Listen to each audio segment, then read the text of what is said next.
Welcome. So, I'm going to talk about leadership, and really, I'm going to focus on leadership hacks for professionals who are really busy and want some really simple strategies to help them with all the, ultimate things that they've got on their agenda. So, as we go through this, I want you to just pick one thing that you could do differently, especially for the first quarter, because when we want to change a habit or a behavior, it's really good to focus on the one thing and really get a performance rhythm around it. So as I go through these, just think about what is the one thing that if I was to do really effectively would really help me to simplify and lead more effectively, without adding more to my plate. So the first hack is stop doing everything yourself. And what I'm really talking about is the art of delegation. And, you really want to empower and trust your team to do tasks that really align to their skills and their strengths. And Harvard Business School did some research on why leaders fail to delegate. And there are a couple of reasons why they do. Is lack of trust. A lot of leaders don't know how to effectively delegate. They think that they can do it better.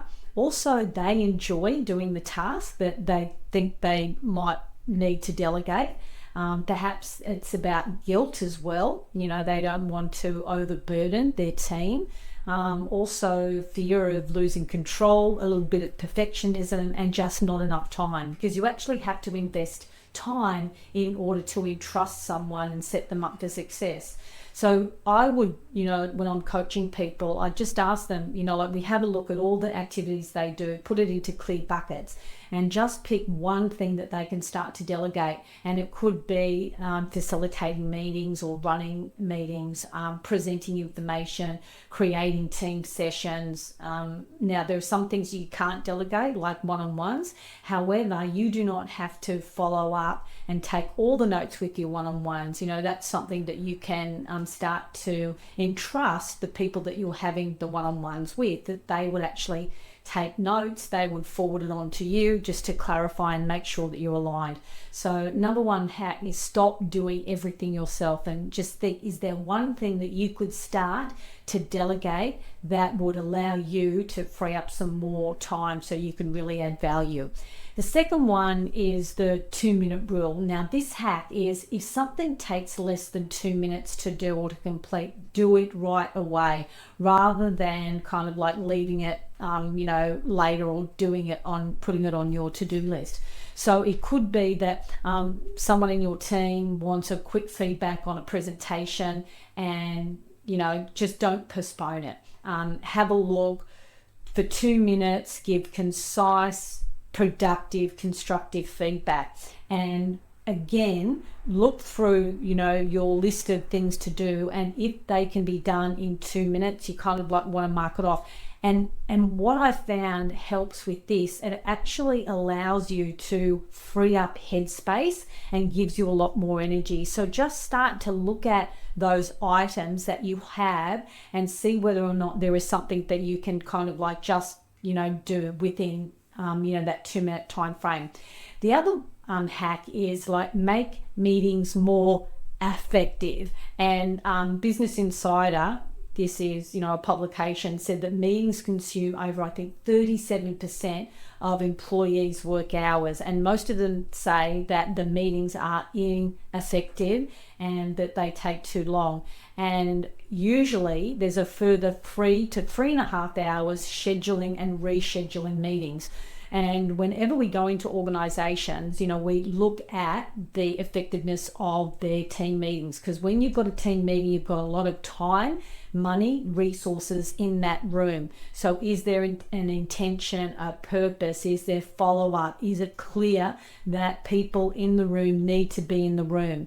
And give yourself feedback. So after each meeting, how effective was it on this criteria? If we were rate ourselves 1 to 5, and if we didn't get a 5, what could we have done differently to actually improve that? And so you give yourself feedback in the moment. So is that something that you could just start to tweak slightly, and over time you'll really build momentum and find that it's going to free up a lot of your headspace but also your time. Another hack is the, like the 80-20 rule. And the hack is identify the 20% of the tasks that drive 80% of your results. And so focus on these high impact tasks that you have to do, and then perhaps you can delegate the rest, which is, like what we talked about. And we often talk about what are your high priority tasks for the day. And you want to make sure that you're very clear about what they are and do they align to your overall business strategy. And if you can say yes to that, then you're doing the needful, you're doing what you need to do as a leader.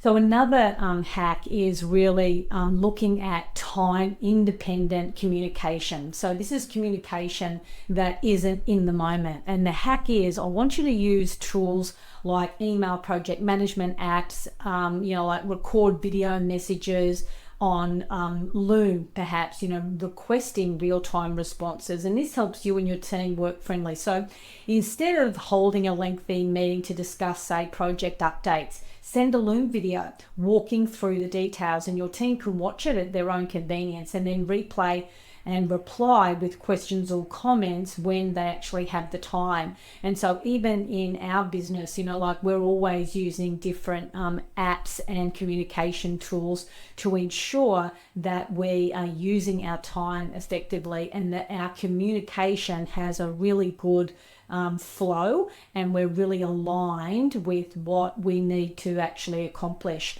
So out of all that, are you using your communication tools as effectively as you can? And think about, is there an opportunity for you to use video, to use Loom, to use WhatsApp to communicate to your team? And think about, when you are communicating, what is the call to action? What is the key takeaway? What is the expectation? Because the clearer you are in your communication, the clearer the people in your team will know what they actually need to do. And really, out of all the hacks that we need to for our team to be totally aligned with what you expect and what they're doing. So think about those different hacks. Think about one thing that you could do differently and then moving to action, because when it's ingrained in your behavior, that's when you know that things are really changing. If you found this video helpful, then you'll be sure to find these ones useful as well.